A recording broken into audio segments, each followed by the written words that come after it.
देख रहे हैं डार्क फाइल्स। तो चलिए बढ़ते हैं आज की इस कहानी की ओर। जब कभी हमें अपनी मौत अपने सामने नजर आती है तो हमें अपनी पूरी जिंदगी एक फिल्म की तरह गुजरती हुई दिखाई देने लगती है। हमारी जिंदगी के एक एक पल हमारी आंखों के सामने से गुजरते हैं और जीवन के वही पल हमें बताते हैं कि हमारा जीवन कितना अच्छा रहा। ऐसा ही एक हादसा मेरे साथ बीता। ये बात आज से 5 साल पहले की है, जब मैं अपने काम से घर की ओर लौट रहा था।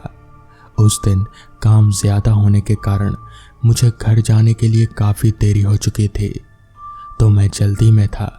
वो सर्दियों के दिन थे, तो मैं जल्द से जल्द अपने घर पहुंचना चाहता था। मैंने अपनी बाइक उठाई और जितनी तेज हो सके उतनी तेज बाइक को भगाने लगा। रात के करीब 10 बज चुके थे। मेरा घर जहां मैं काम करता था वहां से 19 किलोमीटर दूर था, तो मुझे मालूम था कि मैं लगभग 20 से 25 मिनट में घर पहुंच जाऊंगा। मैं अपनी बाइक को भगाए जा रहा था। सर्दी काफ़ी पड़ रही थी और इस वक्त पारा काफ़ी नीचे लुढ़क जाता है। हाथ और पैर भी अब ठिठुरने लगे थे। पूरा रास्ता सुनसान पड़ा था, क्योंकि इस रास्ते पर बहुत कम लोग ही आते जाते थे और सर्दियों में तो रात के समय 7-8 बजे के बाद शायद ही कोई आता। तो पूरा रास्ता खाली और सुनसान था। सड़क खाली थी तो मेरे लिए फ़ायदा भी था। मैंने बाइक को तेज़ी से भगाना शुरू कर दिया। मैं लगभग आधा रास्ता पार कर चुका था। अब बस आधा रास्ता ही बचा था। ये जानकर कि अब आधा रास्ता ही बाकी है, मुझे हौसला मिला कि बस 10 मिनट और फिर मैं अपने घर पहुंच जाऊंगा। तभी अचानक क्या हुआ कि पूरे रास्ते में धुंध छा जाती है। पूरा का पूरा रास्ता धुंध से भर जाता है। हर तरफ कोहरा ही कोहरा। मुझे आगे कुछ नहीं दिखाई दे रहा था। ये देख मेरी सारी उम्मीदें टूट जाती हैं कि अब मैं जल्दी घर नहीं पहुंच पाऊंगा। मैंने अपनी बाइक की स्पीड कम कर ली, क्योंकि मुझे आगे का कुछ नहीं दिख रहा था। ऐसे में अगर मैं तेजी से बाइक चलाता तो मैं किसी से टकरा भी सकता था। मैं धीरे धीरे बाइक चला रहा था। धुंध इतनी ज़्यादा थी कि कुछ भी नहीं दिख रहा था। मैं सड़क के किनारे किनारे चल ही रहा था ताकि दुर्घटना से बचा जा सके। मुझे अच्छी तरह से याद है कि जब मैंने आखिरी बार मील के पत्थर को देखा था तो मेरा घर 5 किलोमीटर ही रह गया था। उसके बाद कोहरा आ जाने के कारण मैं बस चलते ही जा रहा था। मुझे कुछ भी पता नहीं चल रहा था कि मैं कितना आगे आ गया हूँ। मुझे बस इस बात का डर था कि मैं कहीं घर का रास्ता ना भटक जाऊं। मैं ध्यान से रास्ते को याद करते हुए आगे बढ़ रहा था। अभी तक तो सब कुछ ठीक था। मैं अपना ध्यान सड़क पर लगाए जा रहा था कि अचानक मैं क्या देखता हूँ कि लाल साड़ी में एक औरत मुझे रुकने का इशारा कर रही है। शायद वो मुझसे लिफ्ट मांग रही थी, लेकिन इससे पहले कि मैं कुछ रिएक्ट करता वो पीछे छूट चुकी थी। तो मैं उसे देखने के लिए पीछे मुड़ा और जैसे ही मैंने पीछे देखा तो मुझे वहाँ कोई दिखाई नहीं दिया। और फिर मैंने जैसे ही आगे की तरफ अपनी नज़रें घुमाई तो मैं क्या देखता हूँ कि वही औरत बिल्कुल मेरे बाइक के सामने आ खड़ी हुई। मेरी आंखें फटी की फटी रह गई। मैंने आओ देखा ना ताओ, मैंने तेज़ी से अपने बाइक के ब्रेक लगाए, जिससे मेरी बाइक स्लिप हो गई और मैं सड़क पर काफ़ी दूर तक घसीटता हुआ गया। ये सब देख मैं बहुत ज़्यादा घबरा गया था। मुझे कुछ समझ में नहीं आ रहा था कि अभी अचानक मेरे साथ क्या हुआ। मुझे बस मेरी सांसें और डर के मारे घबराए हुए दिल की तेज धड़कनों के अलावा और कुछ भी नहीं सुनाई दे रहा था। कान मानो जैसे सुन्न हो गए हों। मेरा दिल तेजी से धड़क रहा था, मानो सीने को चीरकर बाहर निकलना चाहता हो। मैं कुछ समय तक उसी तरह पड़ा रहा। मेरा पूरा शरीर मानो वहीं जम गया हो। फिर मैंने हिम्मत कर खुद को संभाला और धीरे धीरे उठने की कोशिश करने लगा। ठंड के मारे मेरे हाथ और पैर दर्द कर रहे थे। दर्द धीरे धीरे पूरे शरीर में फैलने लगा। हाथ और पैर पर चोट लगी थी और दर्द के मारे बुरा हाल हो रहा था। मैं उठकर खड़ा हुआ, तभी अचानक मुझे वो औरत याद आई। मैं तेजी से भागकर उस जगह गया जहां वो मुझसे टकराई थी। मैं उस औरत को खोजने लगा पर वहां कोई नहीं था। मैंने उसे आसपास देखा पर मुझे वहां कोई दिखाई नहीं दिया। धुंध के कारण कुछ भी समझ नहीं आ रहा था कि आखिर ये क्या चल रहा है। मैं कहाँ था, इसका अंदाजा लगाना भी मुश्किल हो रहा था। फिर मैं अपनी बाइक की ओर जाने लगा और जैसे ही आगे बढ़ा वैसे ही मुझे एहसास हुआ कि मेरे पीछे कोई तो है। मैंने पीछे मुड़कर देखा पर वहां कोई नहीं था। मैंने आवाज लगाई, कौन है? पर कोई जवाब नहीं मिला। मैंने आगे बढ़ने का फैसला किया और जैसे ही मैंने आगे कदम बढ़ाया वैसे ही मुझे पीछे से किसी के कदमों की आहट सुनाई देती। मैं पीछे पलटा पर वहां कोई नहीं था। मुझे वहां धुंध के सिवा और कुछ दिखाई नहीं दिया। धुंध की वजह से मुझे कुछ समझ में नहीं आ रहा था कि कौन मेरा पीछा कर रहा है। ये सब देख मेरी हालत खराब होने लगी। सुनसान सड़क थी। डर मुझ पर हावी होने लगा था। मुझे कुछ समझ नहीं आ रहा था कि क्या करूं। ना वो औरत मिल रही थी और ना ही ये पता चल रहा था कि मैं अभी कहाँ हूँ। मैं सब छोड़ तेजी से अपनी बाइक के पास गया और उसे उठाकर चालू करने लगा पर बाइक चालू ही नहीं हो रही थी। मैं जोर जोर से बाइक की किक मारे जा रहा था पर बाइक चालू नहीं हो रही थी। तभी मैं क्या सुनता हूँ कि मेरे पीछे से किसी के कदमों की आवाज़ आ रही है। ऐसा लग रहा है मानो कोई मेरी ही तरफ आ रहा हो। एक अनजान डर मुझे घेरने लगा था कि कौन हो सकता है। जो भी हो, मुझे क्या, मैं बहुत ज़्यादा घबरा गया था। तो मैं बाइक वहीं छोड़कर पैदल ही वहाँ से भाग पड़ा। मैं जितना तेज भाग सकता था उतना तेज भाग रहा था कि अचानक मेरे सामने एक आदमी आता है जिससे मैं टकरा जाता हूँ और टकरा कर नीचे गिर जाता हूँ। उसके बाद क्या हुआ मेरे साथ मुझे कुछ भी नहीं याद। मेरी आँख खुली तो मैं एक चाय वाले के ढाबे पर था। उसने मुझे बताया कि मैं भागते हुए आ रहा था और उससे टकरा कर गिर गया। ढाबे वाला मेरी बाइक और मुझे अपने ढाबे पर ले आया। उसने बताया कि मैं पिछले आधे घंटे से बेहोश पड़ा था और अब जाकर मुझे होश आया है।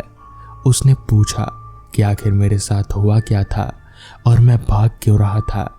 मैंने उसे सारी बात बताई तो उसने बताया, इस सड़क पर ऐसे हादसे होते रहते हैं, तुम्हें पता नहीं क्या? सड़क के उस हिस्से से गुजरते वक्त सावधानी बरतनी चाहिए। तो मैंने उससे कहा, मैं तो रोज यहीं से गुजरता हूँ, मैंने पहले तो कभी इसके बारे में नहीं सुना।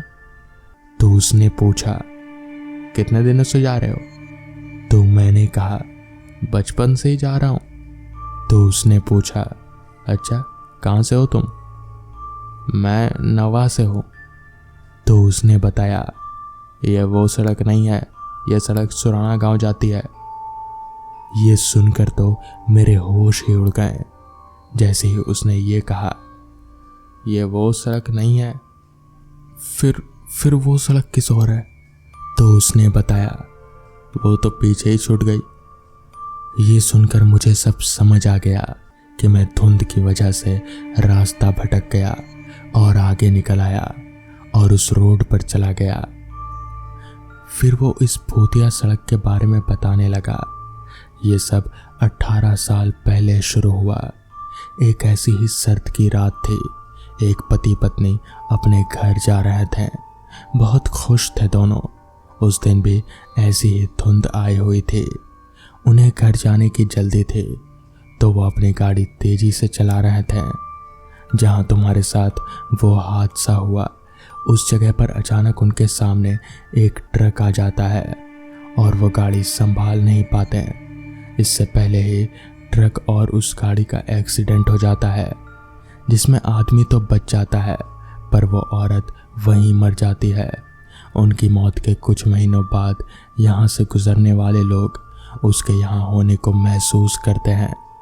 उन्हें एहसास होने लगा जैसे कोई उन्हें यहाँ से गुजरते हुए देख रहा है, जैसे कोई उनका पीछा कर रहा है। लोगों को यहाँ से गुजरने से डर लगने लगा। उन्हें यहाँ कदमों की आवाज़ सुनाई देती है, पायल की आवाज़ सुनाई देती है। जैसे जैसे दिन बीतते गए यहाँ अजीबोगरीब हादसे होने लगे। लोगों को यहाँ से गुजरते वक्त उनकी गाड़ी के आगे अचानक एक औरत आ जाती, फिर गायब हो जाती। अचानक उसके आने से गाड़ी का संतुलन बिगड़ जाता और गाड़ी दुर्घटनाग्रस्त हो जाती। और ऐसी घटनाएं अब चलती ही रहती हैं। तो दोस्तों, ये थी आज की पहली कहानी। तो चलिए बढ़ते हैं आज की दूसरी कहानी की ओर। राम वर्मा एक लेखक हैं और लिखने के लिए एक शांत जगह की ज़रूरत हमेशा होती है। इसी के चलते वो अपने दोस्त सुरेश खन्ना के कैथल के पास स्थित फार्म हाउस में अक्सर जाया करते थे। खन्ना जी के फार्म हाउस में उनके लिए कुछ खास प्रबंध किए गए थे। केयरटेकर घनश्याम सिंह बहुत अच्छा खान समा भी था और उनके वहाँ पर होने के वही सेवा किया करते थे। उन्हें कब कॉफ़ी देना है, कब वो खाना खाएंगे, क्या खाना उन्हें पसंद है, इतने सालों में जैसे उसे कंठस्थ हो गया था। 25 तारीख शुक्रवार ऑफिस की छुट्टी होने से लगातार 3 दिनों की छुट्टी मिली थी और इसी समय का उपयोग करते हुए दोस्त को खबर कर 25 तारीख को सुबह सुबह ही वो फार्म हाउस के लिए निकल पड़े। सुबह की हल्की हल्की ठंडी हवा, रास्ते में घने कोहरे में बसेरा, छोड़ खाने के लिए निकले परिंदों का कलरव, सुबह की हल्की सी बारिश ने माहौल को रुमानी सा बना दिया था। गाड़ी और उनके अपनी कहानी की सोच दोनों ही बहुत तीव्र गति से चल रहे थे। तभी एकाएक उसने राम वर्मा की गाड़ी को रोकने के लिए हाथ दिया। वो कुछ सोचते हैं इससे पहले ही हाथ पैरों ने अपना काम कर दिया और गाड़ी रुक गई। गाड़ी के रुकते ही वो गाड़ी में चढ़कर बैठ गया। पहले तकरीबन 5 मिनट तक कोई बात नहीं हुई। फिर उसने बात का सिलसिला शुरू किया। इतने घने जंगल में जहाँ पिछले 1 घंटे से कोई नहीं रुक रहा, आप कैसे रुक गए? इस पर राम वर्मा बोले, चाहता तो मैं भी नहीं था, जब ब्रेक लगी गए तो भाग तो सकता नहीं, इसलिए रुक गया। नाम पूछे जाने पर उसने अपना नाम अरविंद बताया। अब अरविंद ने नाम पूछा तो उन्होंने बताया राम वर्मा। अरविंद ने फिर मंजिल के बारे में पूछा तो राम ने बताया कैथल। थोड़े शांत क्षणों के बाद अरविंद ने फिर पूछा, क्या करते हैं आप? इस पर राम ने बतलाया, लेखक हैं। और आप? अब अरविंद ने मुस्कुराते हुए कहा, गाड़ी धीमी कर लें, बहक जाएगी। फिर बोले, मैं घोस्ट हंटर हूँ, भूत प्रेत खोजी, कैथल जा रहा हूँ। सुना है वहाँ कोई जोशी जी की एक पुरानी कोठी है शहर के बाहर, जो भूतों की वजह से विख्यात है। शायद मेरी भी मुलाकात हो जाए उनसे। आज तक तो कितने ही जगहों कब्रिस्तानों में गया हूँ, मगर कभी कोई नहीं दिखा, और बिना खुद को देखे मैं मानने को तैयार नहीं हूँ। राम वर्मा ने उन्हें साथ चलकर एक कप कॉफ़ी पीकर जाने की बात कही। कारण लेखक का मन किसी कहानी को उनकी बातों में देख रहा था। कैथल फार्म हाउस में पहुंचते ही घनश्याम सिंह सेवा में लग गया। कॉफ़ी के साथ शानदार पकौड़ों के लजीज नाश्ते के साथ अरविंद जी ने कुछ कहानियों से मनमोहक समा बांध दिया था। लेकिन घनश्याम सिंह बहुत विचलित सा हो गया जब उसने जोशी जी के पुरानी कोठी में अरविंद जी के जाने की बात सुनी। रोकने की बहुत कोशिश को नाकाम करते हुए अरविंद जी उठ गए, पर राम और घनश्याम को वादा कर दिया कि कल भोर में उठकर जोशी जी की कोठी पर आए, वो वहाँ की मुलाकात के बारे में बतलाएंगे। बाकी दिन और रात बहुत ही कश्मकश में बीतकर सुबह सवेरे राम वर्मा जी बिना घनश्याम के इंतज़ार किए ही निकल गए। जोशी जी की कोठी पर पहुंचकर अनुभव किया क्यों लोग इस इलाके में आने से रात में डरते हैं। चारों ओर फैली झाड़ियाँ, ऊंचे पेड़ों के कतार के बीच बीच में थोड़ी दूरी पर ही कोठी आंख में चोली खेलती सी दिख रही थी। खंडर नुमा ये कोठी अपने वक्त में बहुत ही खूबसूरत रही होगी। ये सब कुछ सोचते हुए कोठी के गेट पर पहुंचकर उन्होंने अरविंद जी को आवाज़ दी, क्योंकि इसके आगे अकेले जाने की उनकी हिम्मत नहीं हो रही थी। दिल की धड़कन बहुत तेज चल रही थी। उन्होंने सोच रखा था कि अगर उन्हें अरविंद जी मिलते हैं तब वो रुकेंगे, वरना भागकर फार्म हाउस पहुंच जाएंगे। उन्हें वहां पहुंचकर घनश्याम की भी याद आई, काश वो उसके लिए रुक जाते हैं। अरविंद जी ने उनकी आवाज़ सुनते ही जवाब दिया और बाहर आ गए। उनको देखकर राम वर्मा जी के जान में जान आई। रात की बात पूछी तो अरविंद जी ने बताया कि कैसे उन्होंने अपनी रात बिताई। बात करते हुए दोनों अंदर की ओर बढ़ चले। बैठक के पास ही एक कमरा था। अरविंद जी बोले, मैं इसी कमरे में रात भर था, चलो वहीं बैठते हैं। दरवाज़ा खोलते ही राम वर्मा की जोर से चीख निकल गई। जमीन पर खून से लथपथ अरविंद जी की लाश पड़ी थी। राम वर्मा को जब होश आया तो वो अस्पताल में भर्ती थे। मालूम हुआ फार्म हाउस में उनको ना पाकर घनश्याम को समझ आ गया वो कहाँ होंगे। जितनी तेजी हो सका वो कोठी में पहुंचे तो उन्होंने देखा राम वर्मा जी अंदर की ओर जा रहे थे। फिर उनकी चीख की आवाज़ गूंजी और घनश्याम तेजी से अंदर पहुंचे। दरवाजे पर राम वर्मा बेहोश दिखे। उनको उठा लाए और पुलिस को अरविंद जी की लाश की खबर दे दी। पुलिस के रिपोर्ट में मौत का कारण किसी भयावह चीज को देखकर हार्ट अटैक होने के बाद कुर्सी पर गिरकर सिर पर चोट लगी और सिर फट गया। शायद मौत से पहले उनकी जिंदगी की इच्छा किसी भूत से मुलाकात हो जाए वो पूरी हो चुकी थी। तो दोस्तों, ये थी आज की पहली कहानी। तो चलिए बढ़ते हैं आज की दूसरी कहानी की ओर।